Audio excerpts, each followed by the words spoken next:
Colman, welcome back to the podcast. This is our first podcast in our new studio here in the gym. So your badge of honor here that you're the first one in.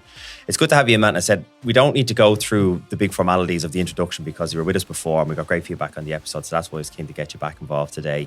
We spoke a little bit off air. We were chatting about a couple of things you want to cover today. One thing you mentioned that's something you're finding a lot now in your practices and dealing with young people is loneliness. So would you like to start with that and we'll kind of go from there to something you're seeing more and more happening at the moment? Yeah. First, it's great to be back and loving the new setup here. It's fabulous. So thanks. We're going to get you in the cold plunge and the sauna after to test you out now as well. Actually, something's come up. I got to go. No, yeah. I suppose the loneliness thing is, I think for years we've talked about loneliness or that anxiety is the major issue. And it has been for the last decade. And, a lot of people would talk about COVID and pandemic. It far predates that, that we were living in this kind of high expectation, high pressured culture. And that was definitely, from my clinical and therapeutic experience, what I was seeing the most of. But I'd say in the last 2 years, that's kind of evolved and changed. And we're just seeing so many people discuss this kind of disconnect. And it's not necessarily that they don't have people in their lives, but there's maybe a lack of meaningfulness or meaningful connection to other people. And yeah, for me, it's been the thing that has kind of puzzled me more over the last 12, 18 months, that why is this happening and what is that about? And I think, I suppose I can see it in teenagers. I can see it, I work in a university, so I see it in third level students. But then when I talk to people of my age and dads at side of pitches and stuff like that, if you bring it up, people would say, yeah, I would feel that too. And I suppose to go back to why that happened or why that is, and the research would back this up. We are the loneliest population that has ever existed. And there's something about how we get together and how we gather that has undergone huge changes. And I think since COVID, there was an interesting statistic. There's something that like almost 70% of the food bought in restaurants is not eaten in the restaurant. That's nuts when you think about it. Yeah. So we are taking everything home. And, Andrew, from the last time, like technology is a huge interest of mine. I study it. Yeah, we spoke just over about 2 years ago, I think, thereabouts, and a lot has changed in the technology world in that time, yeah. And technology has my conspiracy theory is that technology wants us to keep as virtually and digitally connected as possible, but as physically distant as possible, right? So from the point of view of, say, for example, if we were doing online gaming in the 90s, right? Or not online, just gaming. So we had our Nintendo 64. It'd be you and me playing together, shoulder to shoulder, side by side, leaning into it. I have a son now, and if he wants to play any games with his friends, they all have to go to their own homes in order to play. So it's almost keeping them apart. It's not. Is it an option that they can play side by side? No. Okay. He's had friends over, and they all end up standing around one player watching them play. Do you know what I mean? Yeah, I wasn't aware of that. Yeah. And I don't think that's by accident. And I think so. The tech companies could develop a social app in the morning. So you and I could be on it and it says, Colman, Andrew's down in the coffee shop. Do you want to join him? And I could say yes. And then you say yes and we meet. But when we'd meet, we'd put our phone down for 40 minutes, whatever it was. And tech companies don't want us to do that. Yeah. So the whole kind of landscape of our connectedness is different in that we are spending less time together. And I was thinking about it even from the point of view of the growing up experience. Like, when I grew up, people would visit our house all the time, and not often announced. They just arrived. And not that my mother was always delighted to see them, but the doorbell would ring. Yeah. And that, I live where I live for the last 2 years. I could count on one hand the amount of visitors that I've had to my house. And anyone who comes will give you 2 weeks' notice. They'll text you before to remind you they're coming, and you go upstairs and clean the skirting board in the back bedroom just in case they go in there. But how we have formalized connection and community is phenomenally different in such a short space of time. And so the opportunities for us to gather, to connect, and to make, I suppose, eye-to-eye contact, and it makes a huge difference when you have people around you. So we can feel that we have huge communities without feeling connected to those communities. And so any opportunity this is the kind of hill I will die on. I'd love to see the return of youth clubs for teenagers so that they can connect in person, and I know some of what you're doing here with the gym is really important as well, but it's about people coming together, sharing a space, sharing an exchange, sharing a The phones are put away for an hour, which is huge, And I just think I speak to loads of parents and dads who are like, and moms as well, who maybe they've had to move away from home from a cost of a living sort of perspective where they had to, so they're not surrounded by their own village. Maybe child rearing has become quite a lonely experience where it's just the two of them. Oftentimes there's a kind of a relay relationship between parents of I'll mind the kids while you'd go do your thing and you might, and separate lives. Yeah. And so that connectedness between the couple is oftentimes challenging, but also it limits the time that you have to be able to do those things. Do you know what I mean? Like even thinking about my own parenting experience, like I would have played golf before my children arrived, but that was not an option afterwards because it's like 5 hours of your day. And so some lads listen to this now saying, shush, they're getting away with it. And that's not me saying, oh, I'm great. It was a choice that I made because I kind of had to in that respect. And different people have different circumstances. But the idea of being raised by a village is something that's, we talk about that from a parenting point of view. But having a village and community as an adult is hugely important as well. To your own, and like say, for example, any sort of community, whether it's a GAA community or whatever, that you invest in the community to get out of it. It's not just, I'm just going to take from the community. You have to invest in. I just see more and more people with a kind of a space in their lives they're talking about an emptiness, or that's something about what they might have. Their job is going well. Their kids are doing fine. There's, their house is good. There's a lot of things that are going well, but that seems to be it's the one third space. Missing. Would you have come across that theory before? That's what I would mention here in the gym a lot to the guys. Like they've home life, they've got work life, and then the third space is kind of the place where they can go and kind of be themselves.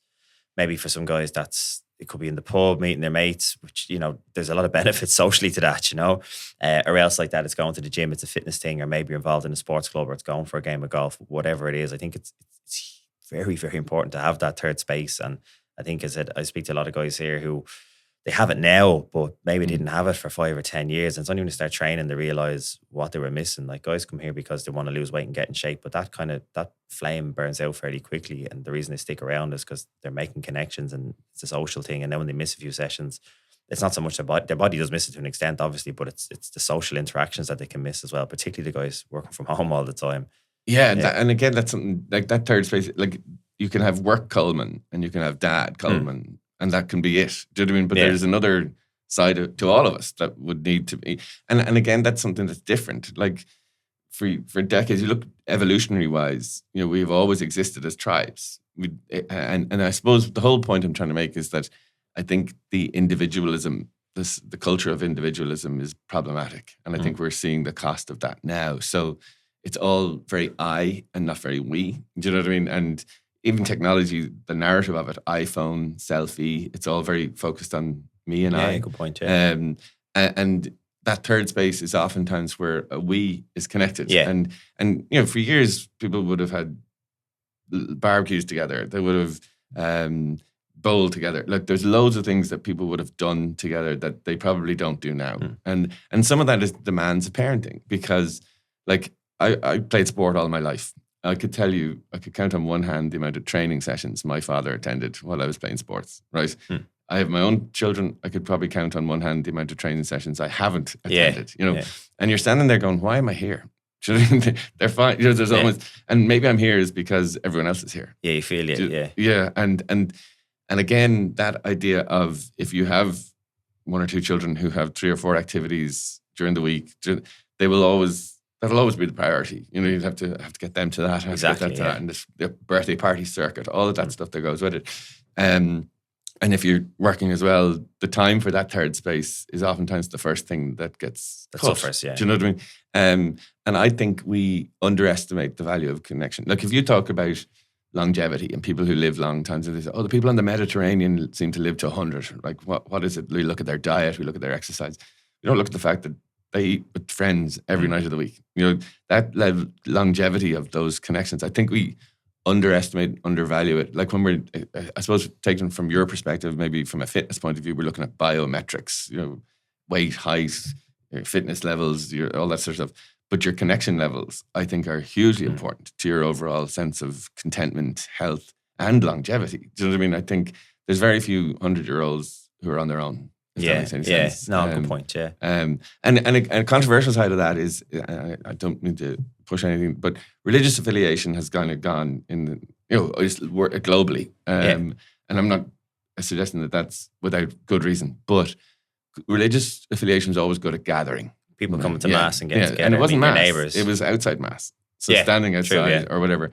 And there was things that, and transgenerational contact that you'd see older people and people of different generations. Like that when the people used to visit my house. Like I used to sit on the floor and listen to these characters talk and you learn so much. And again, I could say most young people now would not know anyone from 2 generations above outside of their grandparents. Yeah. Just because you're not exposed to that. And I just think like we're seeing the first group of people who did not grow up on the road, street, or the green.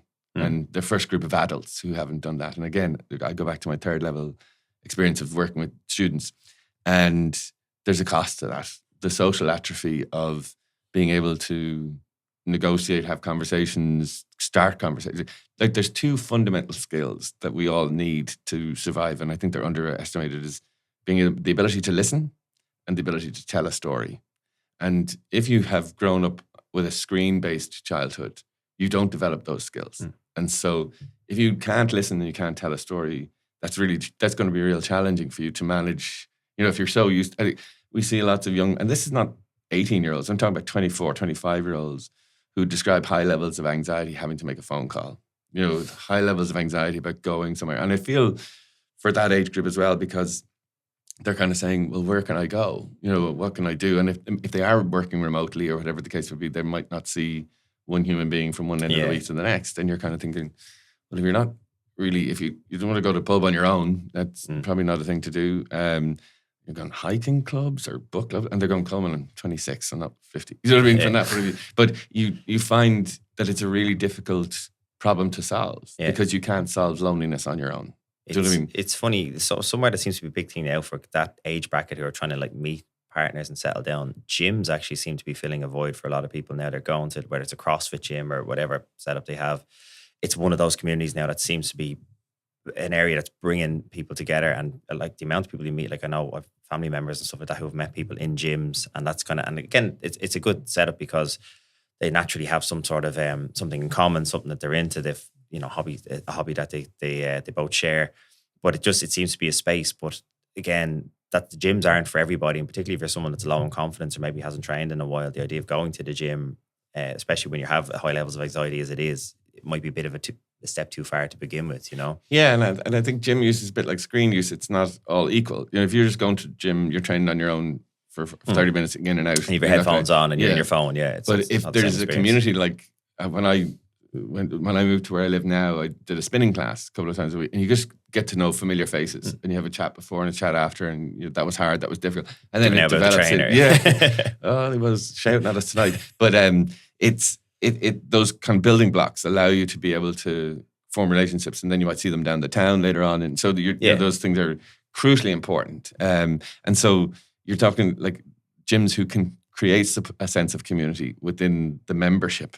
Really are important rather than a kind of isolative go in, use and leave option. But we just need so much more of that. And again, another thing that, these conversations I've had, I wrote a column for the Examiner, so I kind of do a little research with people, and people were saying like, most of my friends are my kids' friends' parents. You know what I mean? So they would be the people I would spend most of the time with because we share a pitch together or whatever the case would be. And they're lovely and all that sort of stuff. But we don't have a relationship where we would invite each other to each other's houses. It's all on the sidelines. So while I'm glad to have those people, they probably wouldn't be people that I would choose to be around if I had choice. But also, the relationship never moves past a kind of a superficial kind of chat on the pitch.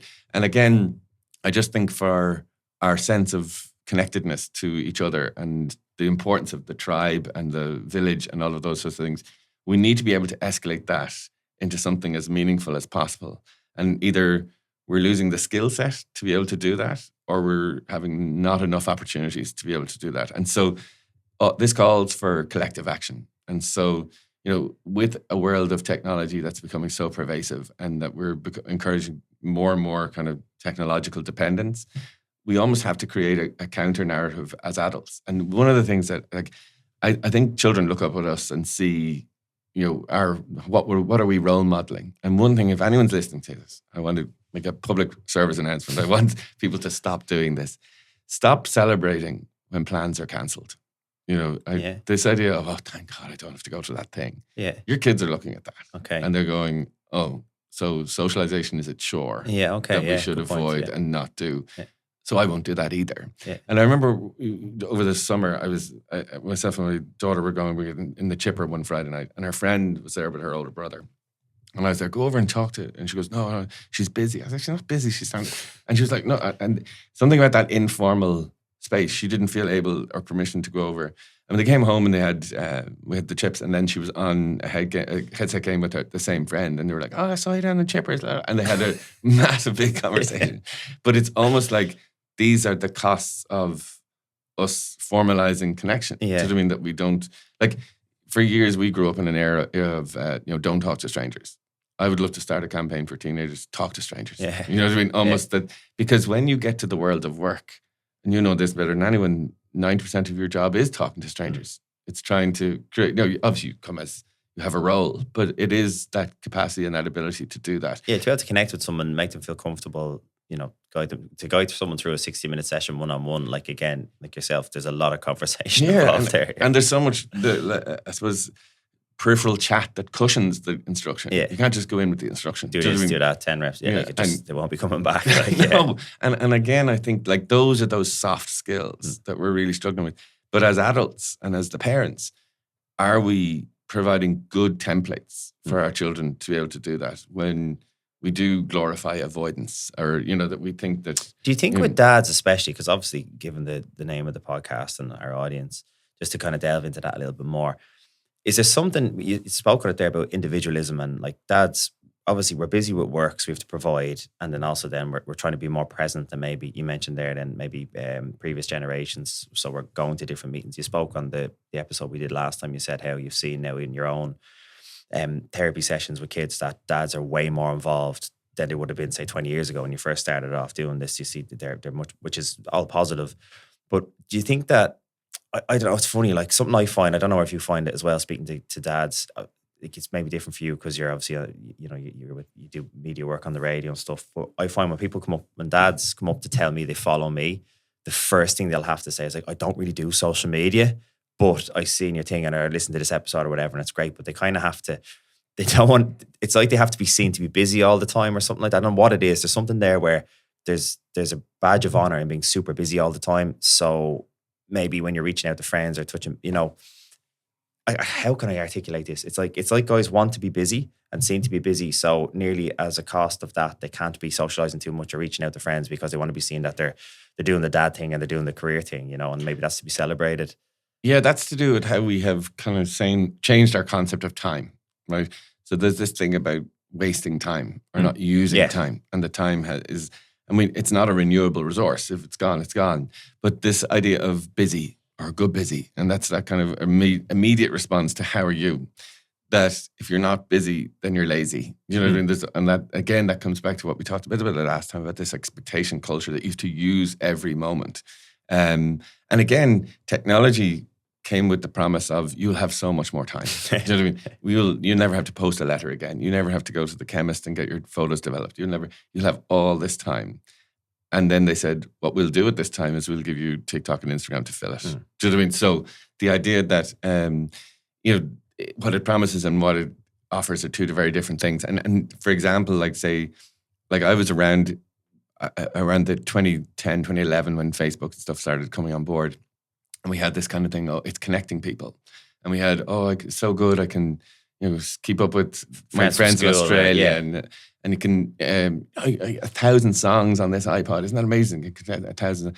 But there's a cost to that, which is your vinyl collection is gone, or whatever it might be. Yeah. And we're very similar when it comes to AI.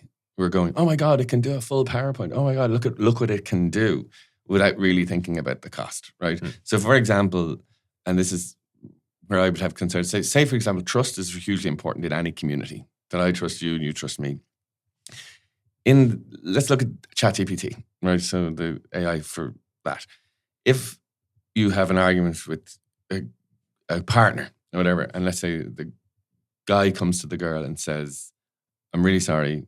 I absolutely recognize what I did wrong there. I've seen the error of my ways. I've thought about it. Didn't take your feelings into consideration. That'll never happen again. You're important to me. I care about you immensely. If that ever happens, show me next time so that I can do better. And I love you. She thinks that's fantastic. Then she finds out he got that from ChatGPT, right? So you're going to go, oh, it doesn't mean anything now because it's that. But let's say he makes an authentic, genuine connection and apology in that way. She'll think he did get it from ChatGPT. Do you know what I mean? So from the point of view of how can you... It was too well structured for him to go put on his own. And maybe it was, maybe it wasn't. But if we introduce that level of suspicion into everything that we do, and I see it. I have colleagues writing me emails and I'm going, you don't use those words.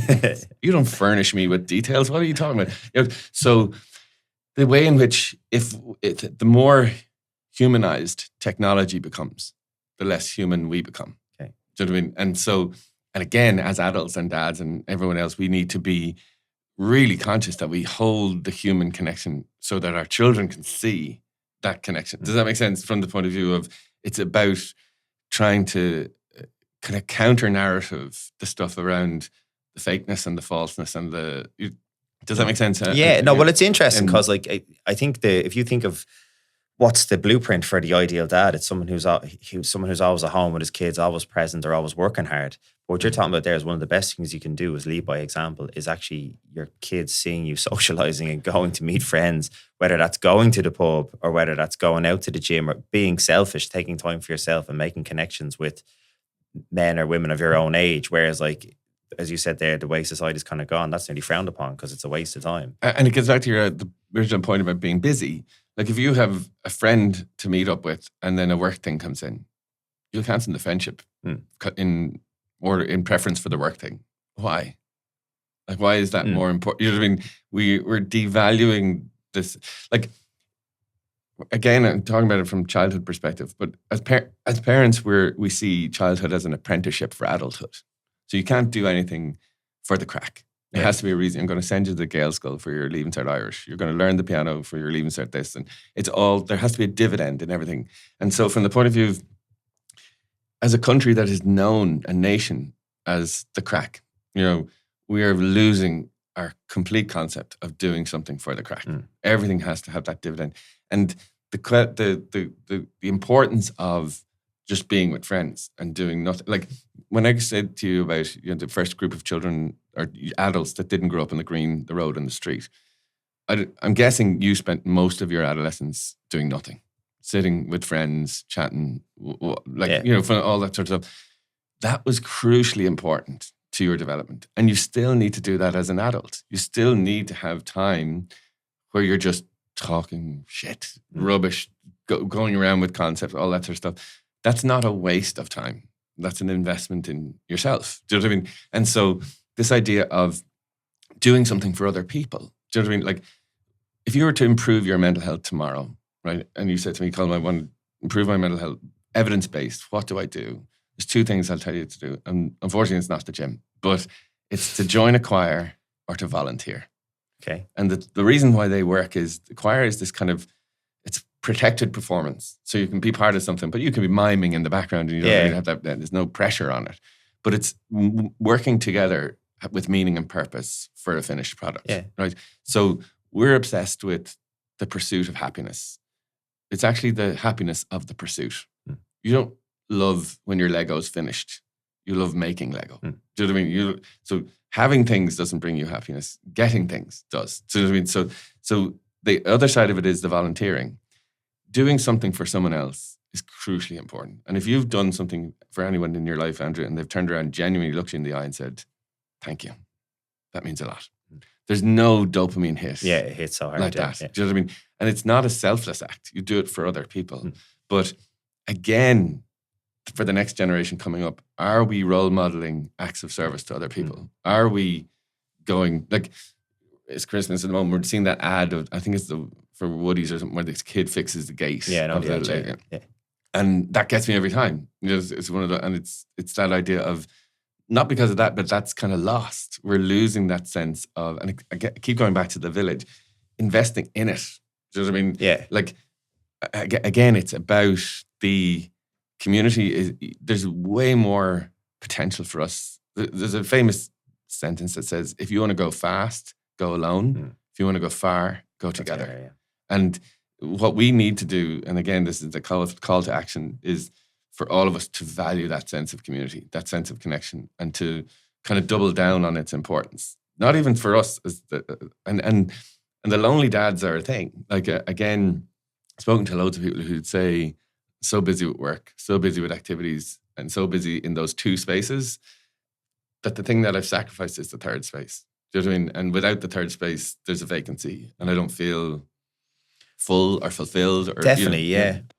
Oh yeah, just a quick reminder, this podcast is sponsored by M50 Skip Hire and Recycling. If you're doing a spring clean at home and you need a skip, or maybe you run your own business and you're looking to get your commercial bin sorted, these guys will look after you. They're local, give them a shout, support local, and they'll take care of you.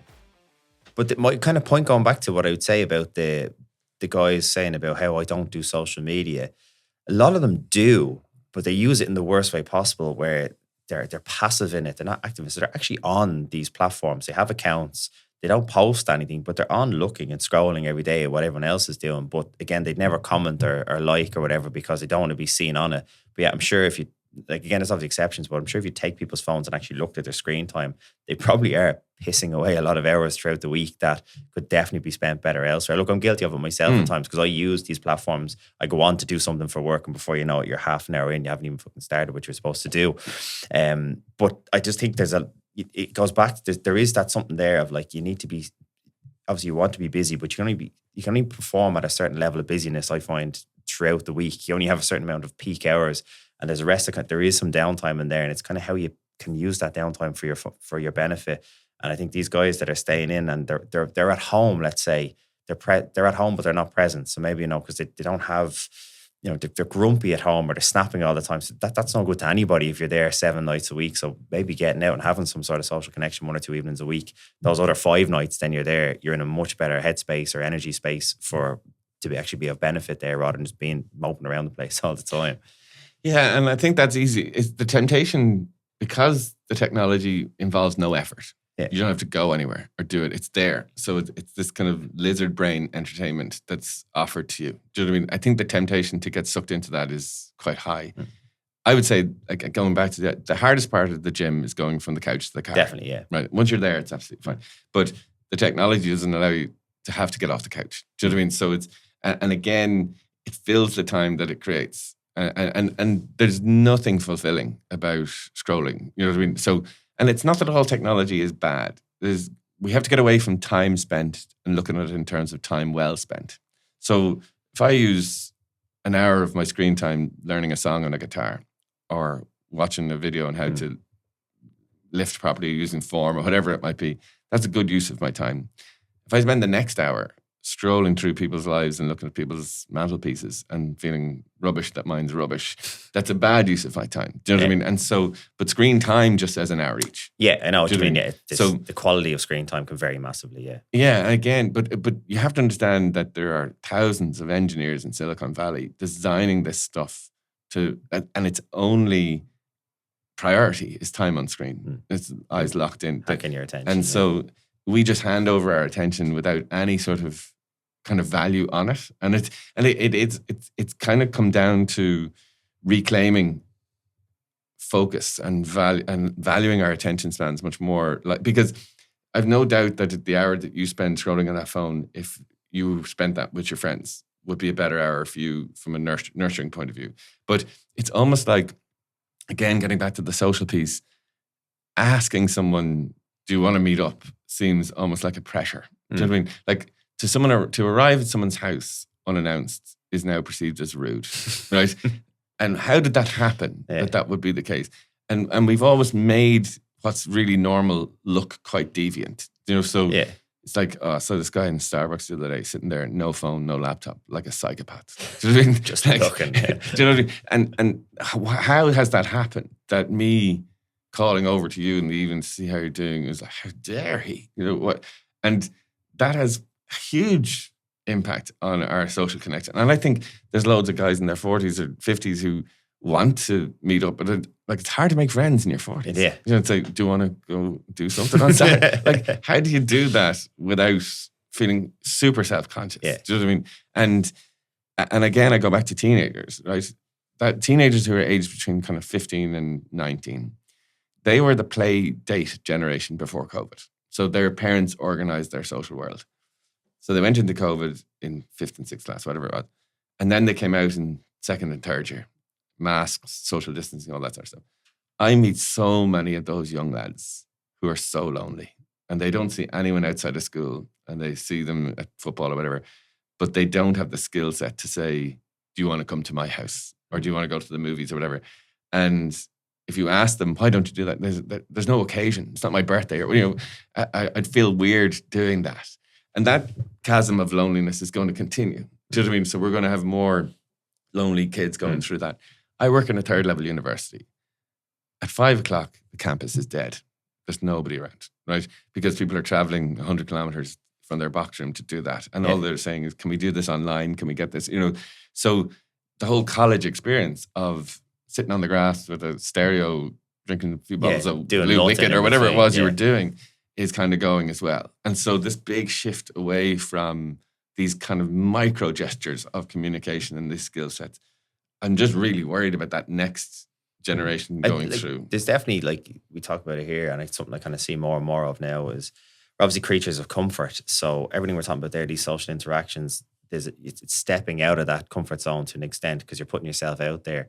And again, it's much more comfortable to stay online and scroll on the phone and connect that way. It's probably safer. And, especially if you're anyway anxious or self-conscious, it definitely feels that you're less likely to get your feelings hurt if you just stay in that online realm rather than putting yourself out there. But it's something now I kind of see the trend is changing. Like, again, we're sitting in the gym here, we have the gym here, but also we have the cold plunge and we have the sauna. And you see that's growing a lot now, and that's developing communities among itself as well.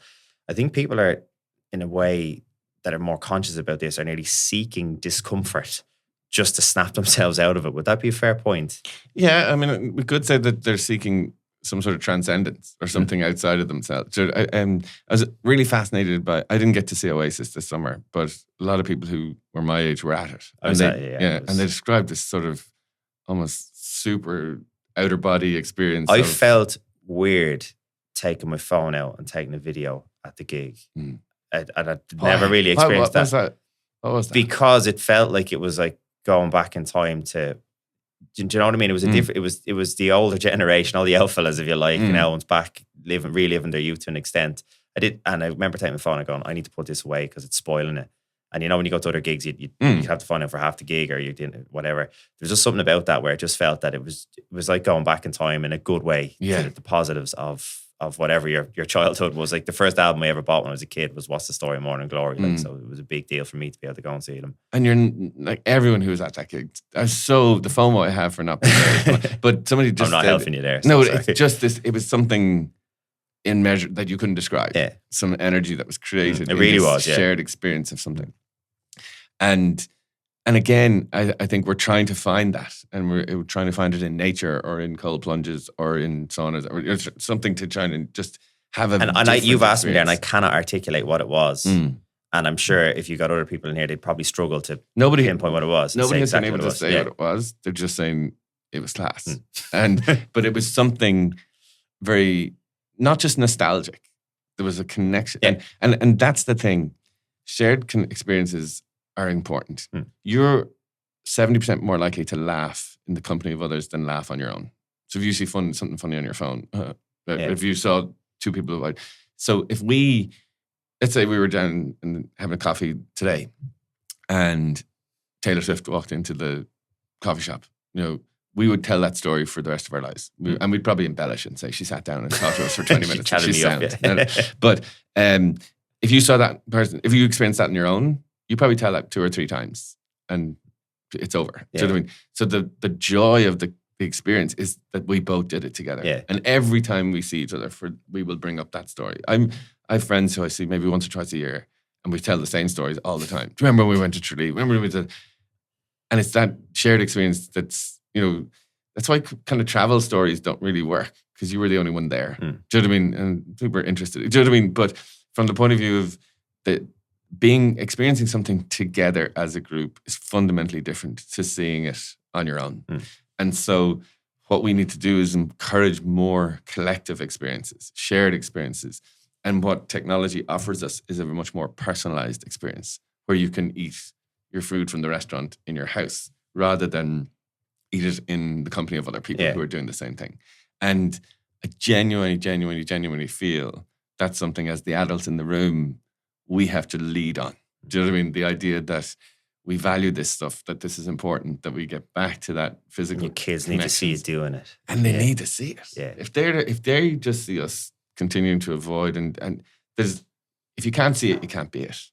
And if you see it, you'll mimic it. And if we're saying to kids, go outside and, when we don't do the same thing, it's like saying, eat your porridge while I have a packet of crisps. It just will not work. It doesn't work. Do you know what I mean? Yeah. And so, but the first thing we need to do is recognize that it's happening. And I genuinely believe that most of us who might experience loneliness don't know what it is. And we jump into plunge baths and saunas and things to try and jerk ourselves out of something or find some sort of a change to what it is now, because what it is now is not good. And I genuinely think that connection is the thing that most of us are missing. If you're dreading going to something, say there's a Christmas party or something, you're I should go to this thing. And you drag yourself along, but you actually have such a good time. And when you come back, you're like, class, right? That was, I didn't know I needed that. Yeah. Right. And I didn't know I needed that is really important because you don't know and you won't be fed that without effort, And so when people say to me, I don't know whether to keep my kid going to sports or whatever, they don't seem to like it. I always say, judge how they are coming out of it, not going into it. So they might be, I don't want to go because they're on the screen and they're on the couch and it seems much. But when they're coming out, if they're chatting with their mates and everything, and that's the judgment you make. It's not on going in, it's when coming out.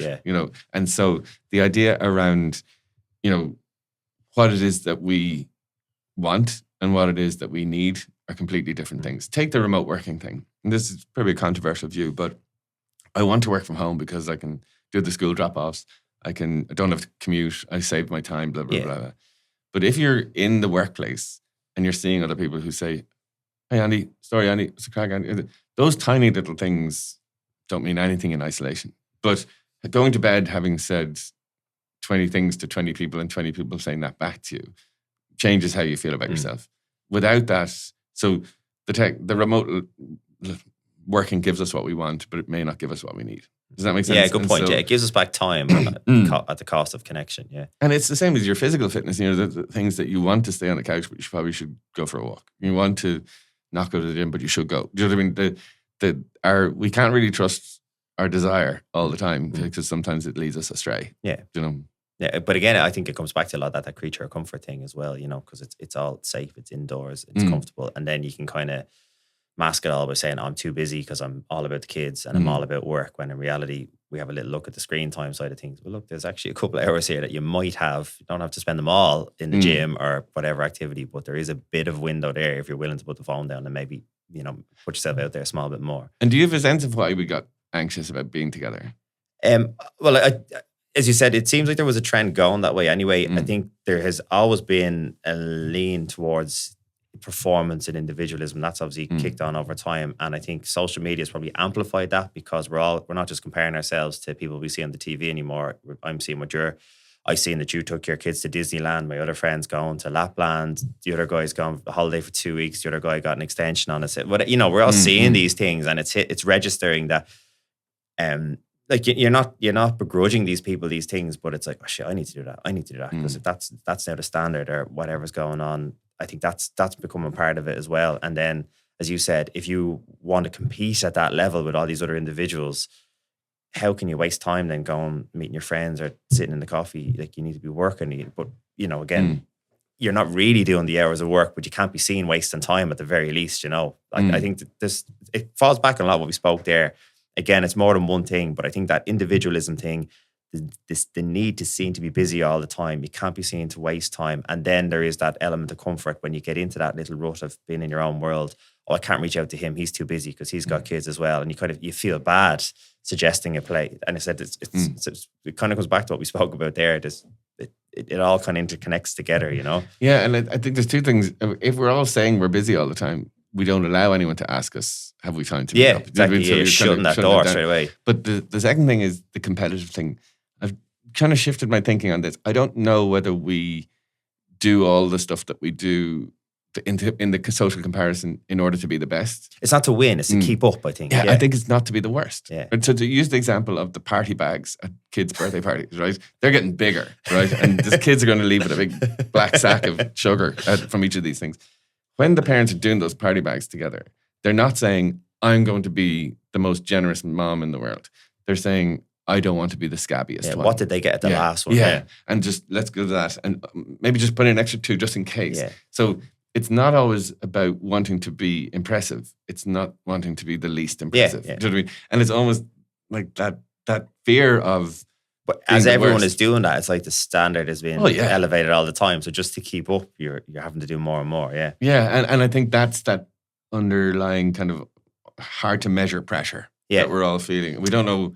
I think a good example of this is we were speaking about it off air about the over 35s football, and Dan, who's with us here, Dan plays with Fingalians for years, and we talk about this all the time. Like, it's a kind of funny phrase. Anyone who plays sports in their 30s is kind of like, I'm doing one more year, and like the issue with that is when you're playing sport. Like if I go to play a match and say it's an away game on a Saturday afternoon, it could be gone for 4, possibly 5 hours in total on the middle of a Saturday, which is key family time, you know. So there's a big cost to that. But the other side of it I'm conscious of is that my kids see me go. I enjoy it. I have that team connection is huge. I really enjoy it. It's kind of like a third space. It gets you out of work. Because for me, the gym, my third space of training and looking after myself in the gym is also in my workspace. Sure. So it's not quite the same release. So to have somewhere else is brilliant. You just go and, you know, your football brain kicks in. So whatever's going on in your head just gets switched off for an hour or two. And you're just thinking about the game, which is great. And then if you're on the sidelines, you're chatting to people. It's all whatever happened in the match. There's always good crack, you know. And then I'm also conscious that there is a benefit for my kids to see me going. And like I want my kids, because we're speaking about these things, and I just think the obvious solution where possible to a lot of what we're talking about here is activities, is sport, is getting them involved. Now, again, it's not to force them, but to nurture them into these positions where they find something that they like. And I think if they see daddy going off to play sport and they've come to a few games and they're watching you playing stuff like that, I'm trying to teach them the importance of being fit, being active, being out there, you know what I mean? Getting muck and dirt on you and like all those things. So there's a huge benefit of that. And that's probably something I'm toying with all the time is like, what's more valuable, that they see all these things and I'm getting benefit out of it as well. And as a result, I'm happy when I go home, then I'm in a good space. Or is those 5 hours too much of a cost? Do you get me? That I could have been at home doing housework or doing something else or taking the kids somewhere else, and would they've preferred that instead? Do you get me? And that's something that kind of eats at me every day. How do I balance that? Yeah, I mean, I think the idea that we have to show children what it is we want them to do rather than telling them what they want to do, right? So by seeing my dad going off and playing his football, and dad comes home and he's in good form and he's enjoyed it and he's still active, and you know we can still. He shows us that sport's important and community is important. That's great. If dad comes back and he's like a demon and he throws the bag in and he doesn't talk to us for 2 days because he missed a shot or something, right? That's probably not used to that time. So there's the manner in which you manage that and sell it as a role modeling opportunity for your children is good. If you're training 5 nights a week and playing 2 games at the weekend and they never saw you, then that's probably not. So it is about that kind of that idea of balance. But children have to see it in action rather than telling them how to do it. I always tell the story about my daughter a few years ago. She was crying doing her homework and I said, "What are you?" And she goes, and she was doing her well-being homework, and she was crying doing her well-being homework. She's like, "I don't know what makes me happy, Dad. Just you put something down, right?" And I was going, if we're doing well-being by filling out worksheets, we've got it wrong. Do you know what I mean? This is like the opportunity for well-being is children to spend time together, just in each other's company, unsupervised access, you know, that they do that. And you're far more useful use of time would be to bring in a boredom class into that class and just for 40 minutes let the kids just do what they need to do. You know, that would do far much more for their well-being than filling out worksheets on how to be friends and how to. So seeing it allows us to be able to mimic it in a real time and see the benefits of it. And we're kind of selling wellness as a a strategic plan. If you do this and this and this, without anybody seeing what that looks It's nearly like. like a performance related thing again, isn't it? It's like you do this, this, and this, you have your well-being at the end of it. It's a KPIs or something. Do you know what I mean? Like the idea is that go and spend time with your friends and you'll feel better after you come back. And do that another time, you'll feel better when you come back. So you learn over time, this is something that works for me. Right? Now, there's always people who'll be listening here going, I'm an introvert. Right? I don't like that. And there's always that individual challenge to anytime we talk about this. Introverts still need social connection. They just want it in a different way. So it's not groups. It might be one-to-one or whatever the case may be. But we are all innately social beings. Like that is part and parcel of our makeup. Do you know what I mean? And, the idea that a lot of our problems exist for our social and psychological ones, not biological ones, would suggest that the solution is also social and psychological rather than that. And the idea that, ask yourself, like, who do I have in my life, right? And it's who do you have to mind your cat, right? If you're in the chemist or you're really sick on the couch and you can't get to the chemist, who could you call that would go with you? Who's not family and not immediate?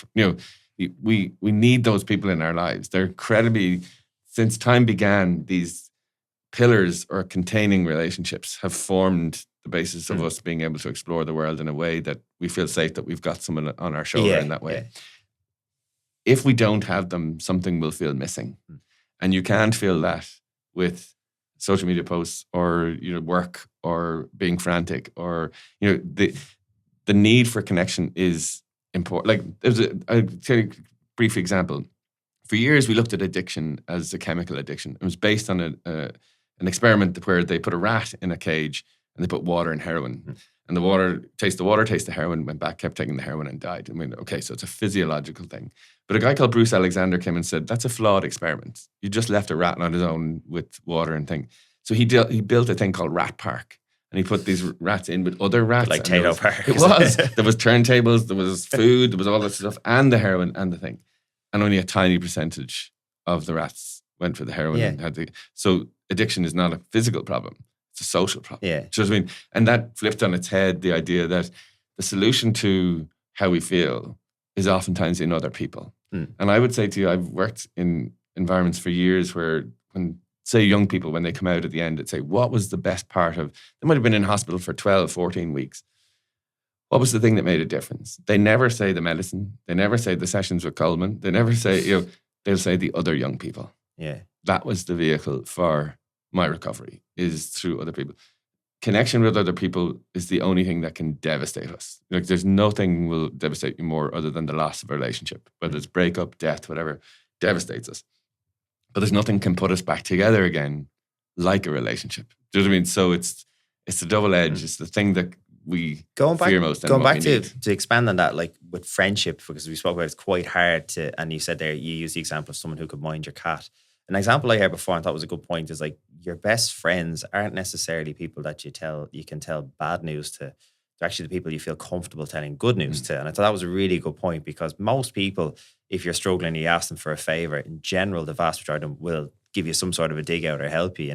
But when you actually have good news or something's going well for you, someone that you can do in an unapologetic way, you can actually tell them what good thing has happened. And I think maybe we don't have many of those in our lives anymore. Yeah, that idea of someone who would be happy for me, genuinely happy for me and not begrudge me of any sort of success. And you're saying, well, guess what? My podcast hit this, whatever. You'll only tell that to people who genuinely will go, delighted for you, lad. That's brilliant. Yeah. Right? And they're close connections. Yeah. As much as you'd say, come here, I'm really stuck for help with my patio. Would you come over and give me a dig? Do you know what I mean? Yeah. So a colleague of mine used to always say, take no notice of the people who are around you on your way up, but definitely listen to the people who are around you on the way down. And that's a kind of a change in society as well. So there's a guy called Alain Dupoton. He talks about how we live in a meritocracy now. So you own your own successes. So when you're standing on the top of that podium, you're awesome. Everyone loves you. But when someone who was not working out in their lives, we used to call them an unfortunate or someone who was down on their luck. Yeah. That has changed, and now they are called a loser. And there's a massive difference in those two things. Do you know what I mean? So the idea of even how we have shaped our compassion towards other people is very much individual. You can see that even in politics now these days. It's the word loser seems to pop up a lot Yeah, more. but- So like it's But again, it's you own your own failures Yeah. as well. So the cost of being here's a good example of how life is kind of mimicking art. From 1990 to 1995, there was 148 weeks in the UK charts where bands were number one. yeah, I've seen this stat. Yeah, it's crazy. 95 to 2000 was 142. So New Kids on the Block, Erasure, Yeah. Wet, Wet, Wet. Right? From 2019 to 2024, there was 4 weeks where bands were number one. Yeah. One was a collection of individual artists in a COVID thing, in Yeah. a Zoom call. One was the Beatles. And the other people holding the torch for bands into the future are Little Mix. Right? Yeah. So from the point of view of They're if you see a solo artist culture, Yeah. then you become a solo Yeah, artist true, yeah. community. Yeah. We've become a song culture, not an album culture. Mm. Do you know what I mean? If I went into a school in 2008 and said, how many people in sixth year are in a band? You'd easily get 20 or 30 hands up.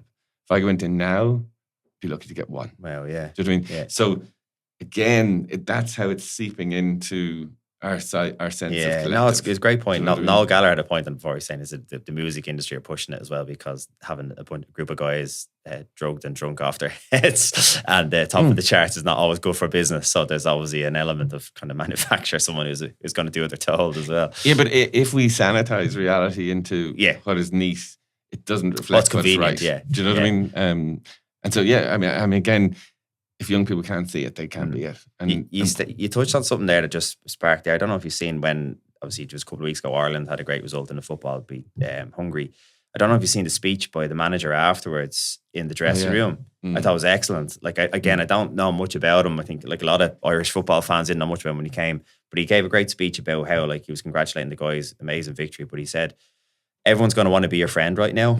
And just don't forget the people who've been with you, because obviously they've been through a lot of tough times with the results early in the campaign. He said they're the people that you reach out for. Try and stay. He even said to try and stay off your phone today. Enjoy the moment.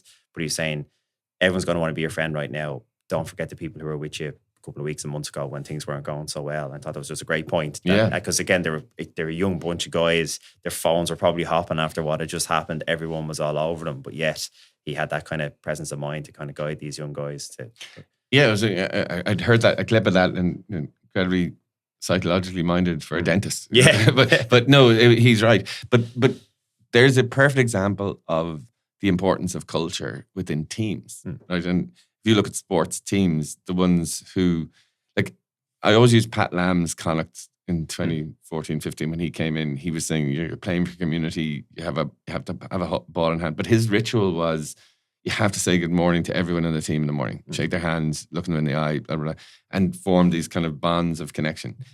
You can see the performance improve on the basis of those cultures. There are other teams that we know where there's a lot of individuals in this team, but it doesn't work because that collective or that culture of connectivity doesn't seem to be there. Like it's one of these kind of immeasurable dynamics, but it absolutely creates performance. Like and again in any sort of community of, if that culture is there where there's good friendships that are based on solid connections, it doesn't matter if you don't see each other for 6 months. You pick it up because it has that lasting effect. Yeah. Do you know what I mean? And that's a good friendship, is where you can just pick up where you left off, even if it has been a long while since you've last met. But the foundations for that have been set. Yes, exactly. Before. Do you know what I mean? And again, I just think I think again maybe over the last few years, as we've got caught up in the busyness, we've become kind of individual artists who see our success as measured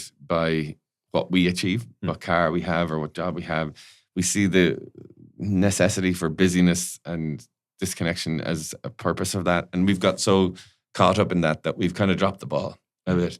And I think as adults, we kind of would say, oh man, I wish I'd stayed in touch with that person. Or I wish I had that connection again. Or I wish I had the courage to ring the four lads and say, let's put something in. And that's the biggest challenge around adult friendship is scheduling. Like if you have a few lads who are dads. We actually did Christmas dinner just at Saturday there. It was hard work. Yeah, trying to keep everybody happy who can get there, what time, where are we going. It's impossible. Do you know what I mean? And people are booked up for weeks, months. Oh, there's a thing on that.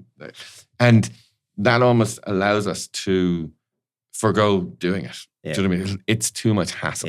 Do you know what I mean? But in actual fact, we need to push through the hassle and actually say, this has huge value, not just to me, but to all of us, that we need to do this. But I'd love to see us shift that culture rather than seeing it as something that's an additional extra. That would be nice if we could do it. We need to prioritize it much, much more than that. Does that make sense? Yeah, definitely. So like, we've kind of touched on a lot of this already, but maybe to kind of summarize and bring it back in. A dad who's maybe feeling a little bit isolated at the moment, listening to this, has young kids, they want to improve their own feeling of connection and purpose, but then also want to make sure that their kids grow up with good friendships as well. You mentioned there about joining the choir, which is, I don't know if many of them will go for that, but I get the point behind it. Like, what would be the first steps to kind of make there, both personally and then potentially then the benefit it would have on their kids? Kind of summarize everything we spoke about. I think this is the hard part, but it's the practical steps you could take. Yeah, I don't think you need anything for this other than courage. To say to somebody who you would like to meet up with, how you do, would you be interested in catching up? I was just having to think about that. And it's that idea of not wanting to be able to say that or to ask that or to, have that sort of a, like, we'll meet people over Christmas and we say, must meet you for a pint. Yeah, we will. And that'll never happen. Do you know what I mean? And so be the one who goes, when will we do it? Yeah. The follow-up WhatsApp message. And say, I'm free these days. And take the initiative in that way. You will get huge benefit from having done that. And again, I genuinely believe that people want that. I think there's an appetite for this, but no one wants to be the one to say it. Do you know what I mean? But if you say it, people will take you up on it and they'll do it. And what you'll do is you'll create culture then. We'll do this again. We'll do this again. We'll do this again. And, like anything, the communities that you've built here weren't off a one-off. They were something that was repeated time and time again, and it was created over time. But somebody has to take the initiative to do that. And it is having the guts or the bravery or the just hold your breath and ask. And I genuinely think that will end well. So, but the practical thing is making the first move, because it has to be collective action. Or say to someone else, do you get out a lot? Or do you, and they'll say, no, I'm never going to get, like, once a year. It'd be that sort of thing. We should do something about that. Do you know what I mean? What about, again, trying to see if they share that? And that might be a lighter way than going in straight in with an invite. Yeah. But the only way, like, we are living in a world where AI and all of these things are going to take over the next 10 years. And what it's going to happen is we are going to get more and more disconnected than we have ever done before. We have to hold on to connection and prioritize it as important. So it's not important. Your busyness and the car you drive and all that sort of stuff is not going to be one of those sustaining longevity things that's going to, they're not going to stand to you in 10 years' time. Having good friends, connections, and live context in your world is, the solution to this isn't easy, but it's simple. It's reach out, make a connection, and keep it going. And then invite others into that community. That's how everything starts, with two. Do you know what I mean? I'm guessing you didn't start the gym with 40 lads coming in on the first night. Definitely not. And again, it's almost like it's seeing the value of it. And that's, I come on these things trying to convince people of the value of that. Don't cut your friendship time for your work. Don't cut your connection time for scrolling. Don't cut your, opportunities for community building for ease of access. Don't cut the potential of micro gestures to be able to not have to commute in the morning. Do you know what I mean? It's almost like trying to reprioritize those things. Again, simple solution is connect. It's just not easy to do because it takes a degree of bravery. But that's my public service announcement is, can we do this? Because most of the guys that I would see who are dads and are busy and have all of those things, they want this. They just don't know how to do it. Yeah. It's kind of how to, that next step of how to kind of get the wheels in motion. And I think it's a great point to have, is that, like, it's leading by example rather than just telling your kids what to do. So they need to see it, which is important. And I think maybe you have to have a conversation with your partner about this as well. Say, look, I have to go out this weekend, or I'm going to go here or do this. I think the conversation with your partner is important as well, that they understand the value and that they can maybe do the same themselves. But we place that as if it's going to be contentious. I have to go to give a good example to the kids. It's about, we have to go out. Yeah. We have to be showing that we have a life that values friendships and connection. because our kids are not seeing that. You know, they're seeing us being here all the time and going to their things and delighted when somebody cancels or delighted when the weather's bad that we don't have to do things. And we're saying, you know, come off your phones and they're really bad and all that sort of stuff, but we're doing exactly the same thing. And, you know, the opposite, if the counter to isolation and disconnection is connection. And it's about just making sure that that's a priority for us, not only for us, but for the template of the young people coming through. And I genuinely believe we have a responsibility here. As the adults in the room, we have to role model what they need. And there's no point, it doesn't matter if you're going to the gym, going for walks, eating healthy and all that stuff. If you have no friends in your life and you don't have visitors in connection, you're not telling your children that's important. And you don't want your children to be biometrically wonderful, but disconnected, lost and isolated.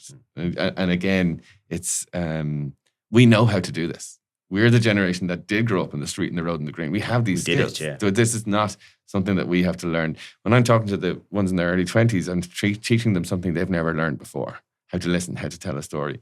We have those skills. We just are choosing not to use them. And so if we don't want that to die out, we have to bring it back into culture to make it something that's a living thing that other next generations will be able to borrow from and go, yeah, I'll do that too. Brilliant. No, thank you for articulating that and kind of bringing our whole conversation together. I'm laughing because we said we'd start off talking about loneliness and we've done the whole episode on this and we could keep going for another hour. Just before I let you go, Colman, can you give us an idea, if anyone's listening to this and wants to find out a little bit more about yourself or can follow you and kind of touch base with you, what would be the best means and methods of doing so? Yeah, I kind of went on a kind of an Instagram pause for the last while. I felt kind of, I'm telling people come off their screens and then I was walking around with a screen in my hand. But I've actually got a lot of people come up to me over the last month saying we really missed the tips and the things and that sort of stuff. Yeah, well, I think when you use it to produce rather than consume, I think that's fair. Yeah. And so, so 2026, I'm going to get back in and do more of that stuff. It was maybe a sabbatical that I needed to take for myself as well. But I still put up my Irish Examiner column every week is on up there. If there's anything that... What day of the week does the column comes out on a Tuesday. Yeah, online Tuesday. I cover all this stuff. But Instagram will lead you to the kind of web pagey stuff that's there. I'm kind of doing a lot of the talking stuff on radio and stuff like that. So I'll be banging this drum for a while. Brilliant. Now, good on you. Like, it's an important message and it's one I really value anyway. And I know from working with groups of guys here on a regular basis, it's something that needs to be said and needs to be pushed because guys are suffering without it. And get something that's really important. Finally, just on your clinic, if anybody was to reach out to you and maybe they have, they want to maybe to bring the child along to meet you at some point, where is the clinic based again? Yeah, unfortunately, it's in Naas. Not unfortunately, it's in Naas, that's the wrong sense. Unfortunately, I'm completely consumed with over referrals. Like I get 20 referrals a week and I wouldn't be able to see half of them. And that's an implication of how many people are struggling, but also lack of services, which I think we talked about a lot the last time. Yeah. So unfortunately, that's not something I can offer to many people. But I'm doing what I'm trying to do is get around to lots of schools at the moment and doing talks to parents around that. So I think over the last few months I've covered most of the country and I'll be doing most of that into the spring as well. So that's my kind of way of trying to get to as many as possible. And usually at the end of those, there's a Q&A that if anyone ever had a question around that, I'll certainly do that. And I think part of the Instagram thing that I might do is Q&As. Yeah, if people are struggling with that, send them in and I'll answer them as best I can. You're going to be busy with that in the future. So I imagine so. Look, Colman, thanks a million for your time. I know you've got to hit the road to head back to Carlow, so thanks for making it up here today. Pleasure, Andrew. Always. Thanks you. Thanks for listening to this week's episode. If you enjoyed it, make sure you subscribe on whatever platform you're listening on. That way you won't miss an episode going forward. And if you enjoyed this episode in particular, feel free to share the good word, drop the link into the WhatsApp group, let your friends know all about it.